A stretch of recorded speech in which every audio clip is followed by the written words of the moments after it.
On the dark night of August 8, 1963, a Royal Mail train was speeding from Glasgow to London. Inside one of its coaches were bags stuffed with banknotes, worth around £2.6 million back then, which equates to roughly 60–70 million today. The train driver, Jack Mills, was pushing the engine through the pitch-black countryside when suddenly, at a remote crossing, a red signal light flashed on. This was completely abnormal. At that time and place, the signal shouldn't have been red. Without hesitation, Jack slammed on the brakes and brought the train to a halt on the deserted track. For a moment, silence fell over everything, but behind that silence hid a master plan, one that would pull off the Great Train Robbery, the heist where they literally stole the train itself. Welcome back to Global Map Stories. This sounds like something straight out of a Hollywood thriller, but it actually happened in real life. A group of daring criminals pulled off an incredibly suspenseful plan, looting millions from Britain's Royal Mail train, and they did it without firing a single shot. Everything began months earlier, when a handful of London's notorious criminals got together to plot their next big score. Bruce Reynolds, the mastermind behind the operation, teamed up with a few trusted associates to devise an unprecedented robbery. He had secret insider information from a high-ranking Royal Mail security officer whose identity remains unknown to this day. The tip: the Glasgow to London train carried a special coach known as the High Value Packages, or HVP carriage. On certain days, it transported massive amounts of cash, and on this particular run, they were targeting exactly that coach. Bruce Reynolds and his crew were experienced crooks, but none of them had ever robbed a train before, so they brought in another infamous London gang, the South Coast Raiders, who actually had experience stopping trains. Slowly the team grew to more than 15 members. They were determined: no guns, no violence if possible, just a clean, precise heist on a government train. This wasn't some simple stop-and-grab job. It required months of meticulous planning. On the evening of August 7, 1963, at 6:50 p.m., the train departed Glasgow Central Station, scheduled to arrive at London's Euston Station by 4 a.m. the next day. It had 12 coaches in total, plus 72 postal workers sorting mail during the journey. This was a dedicated travelling post office train designed to drop off parcels and mail at various stations without stopping fully.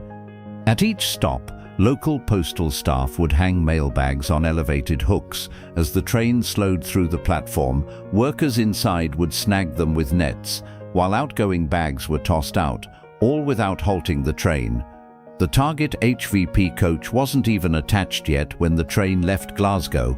It was safely parked at Narran Valley, or nearby station.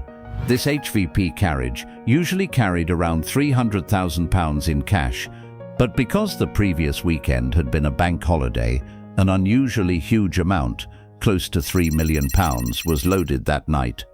And here's the crucial twist: the newer HVP coaches with security alarm systems were out of service, so they used an older reserve coach, M324, which had no alarm system at all. This was a massive insider tip from the Royal Mail contact. When the train reached the pickup point, railway staff attached the HVP coach right behind the engine, another detail the robbers knew in advance. By late night, the train, now with the HVP coach, was racing through the darkness. Driver Jack Mills, 58 years old, was at the controls. Meanwhile, the gang lay in wait, hidden in bushes near the tracks. Their plan was flawless. Around 3 a.m. on August 8, one gang member tampered with the signals at Sears Crossing. He covered the green light with a leather glove and rigged a battery to power the red light. Then everyone hid and waited.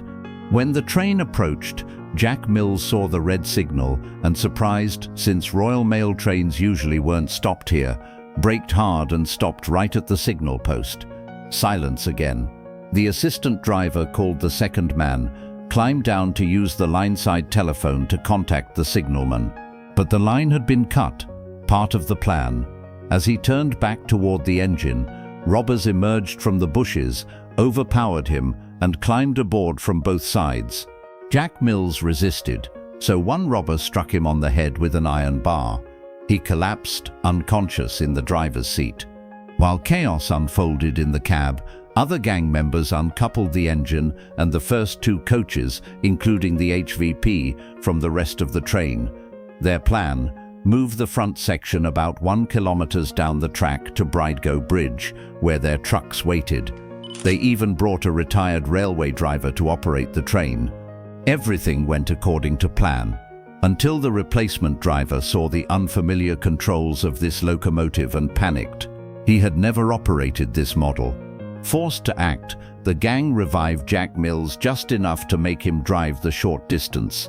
The engine and two coaches moved again and stopped at Bridego Bridge.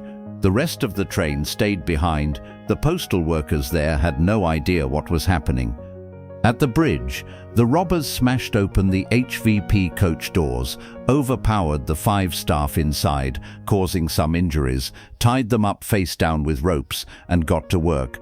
Inside were 28 mailbags crammed with cash, weighing about 2.5 tons total. A truck waited on the road below. They had only about 15 minutes. Forming a human chain, they transferred 120 bags into the truck in record time. The remaining 8 were left behind due to the tight deadline. The plan had worked perfectly, but one small mistake would later doom them. As they left, one robber warned the tied-up staff, "Don't try to move for 30 minutes, or you'll be sorry." They escaped in an Austin Lodestar truck loaded with the cash, plus 2 Land Rovers, both bearing the same fake plate, BMG 757A, to confuse witnesses. After a 45-minute drive, around 4:30 a.m., they reached their hideout, a farmhouse near Oakley Village, about 43 kilometers away. They even monitored police chatter on VHF radio for updates. Police learned of the robbery soon after, but the gang celebrated. They partied, played Monopoly using real stolen banknotes, laughing and enjoying their haul. Their joy was short-lived. Radio reports said police were searching a 50-kilometer radius, triggered by that 30-minute warning, which gave a rough escape distance. Panicked, they abandoned their original Sunday exit plan and divided the money early. The total stolen was around £2.6 million. Some reports say £2.595 million. Each main member reportedly got about £150,000, a fortune back then, worth millions today. They wiped fingerprints from the hideout as best they could and assigned one man to burn the place down after they left, to destroy evidence. He took the money, but fled without setting the fire. Police launched a massive manhunt across Buckinghamshire. Helicopters, roadblocks, national media frenzy. A £10,000 reward was offered for information. A nearby resident reported suspicious activity at the farmhouse that morning. Police raided Leatherslade Farm, rented by the gang 3 months earlier. They found empty bags, mail wrappers, a truck hastily painted yellow, and the Monopoly board with real money fingerprints still on it. The robbers had criminal records, so those prints matched Scotland Yard files quickly. Within days, police arrested 14 of the 16 involved. Only 2 escaped: the unnamed replacement driver and the mysterious Royal Mail insider who provided the tips. That insider's identity is still unknown today. He never revealed himself. The court called it the crime of the century. Most gang members got 30-year sentences. Hope you enjoyed this deep dive into one of history's most legendary heists here on Global Map Stories. If you liked it, smash that like button, share with your friends, and drop a comment below. What do you think was the robber's biggest mistake? Thanks for the love and support.